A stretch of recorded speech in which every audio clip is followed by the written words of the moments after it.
Well, here we are, walking into Cricklade, and I just said, freedom! Because we've been holed up for 2 weeks in the cottage, self-isolating, and now we're out on this cold, frosty December morning. About 5 degrees. About 5 degrees, and Carol was just saying, you were just saying about this disease. It's turned us into hermits. Turning us into hermits, yeah.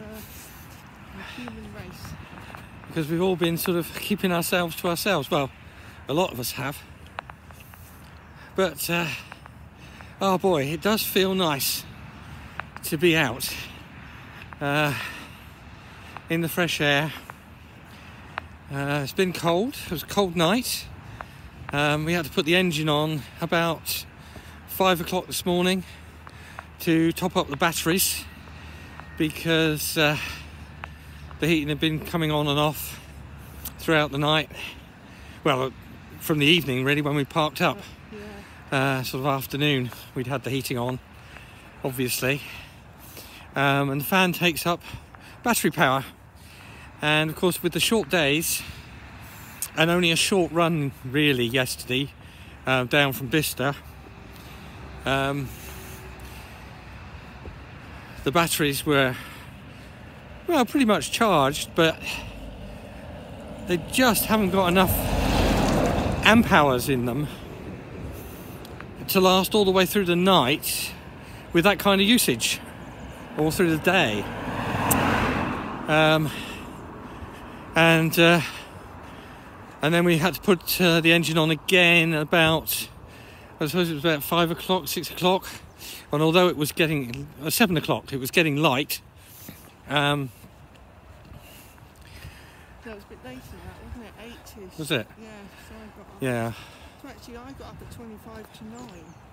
Okay, so it was later on. Yeah. We had to put the engine on again just to get it back to 12 point something volts on the panel. Although the sun was out actually, and we were getting power from the solar panel. One solar panel just isn't enough, even for the small amount of usage that we put it to. So we had to put the engine on, run it for about 10 minutes, just to top up again. We're still getting some light in, but it was not enough to charge the batteries back up full. So we're going to have to run the engine again this afternoon, evening, charge the batteries up before we start using a bit of light as well. I mean, we try to use torches actually to eke it out, but if we're going to be, well, we don't plan really to be free camping in the winter at all really, do we? If we can help it.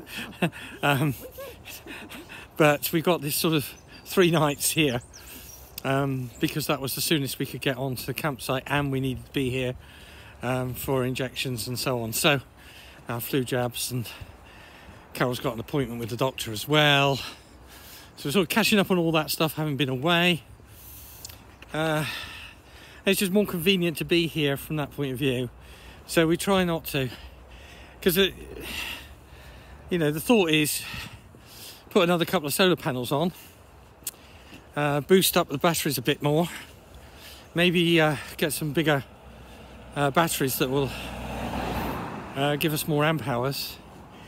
You know, that might help in the winter, but we really plan, if we're coming back here for 3 months of the winter, which we're going to have to do because of Brexit, then it means that we can stay on campsites. That would be basically our plan, wouldn't it?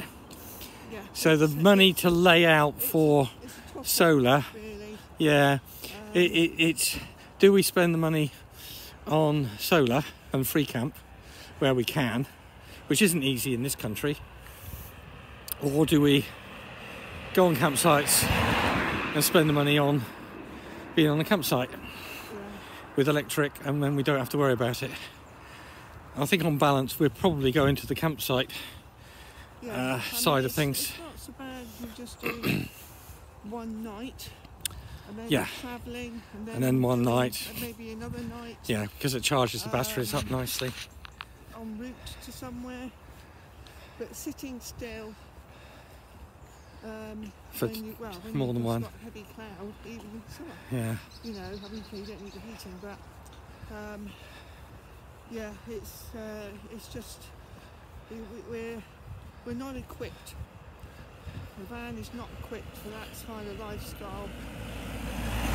So, and the outlay to make it equipped for that with two isn't more really solar panels, upgrading the batteries isn't really worth the money for what we're able to use it, because free camping in England is getting harder and harder actually. Yeah. Although there is a very good campaign going on to create airs across the country. Now that will help with parking up in places, but obviously they probably won't have electric, so it'll still be free camping, but it will help. So there's a very good campaign going on to do that, so all power to them.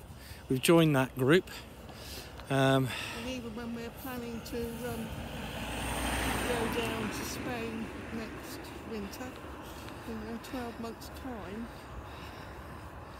that won't be till January, will it? that'll be January again in the winter, but we'll be keeping on the move because France airs very few with electric. So on balance, at the moment, we're probably not going for more solar. We'll see how it goes, but that's probably not what we're going to do. Anyway, that's a little bit for this morning. It's not as wet here as it was last year when we were here. I'll cut this off and I'll take some pictures of where the water was last year and where it is this year, and if I can find the old pictures I'll try and make a comparison for you. If not, you'll have to go back and have a look at the old videos. Alright, see you in a minute.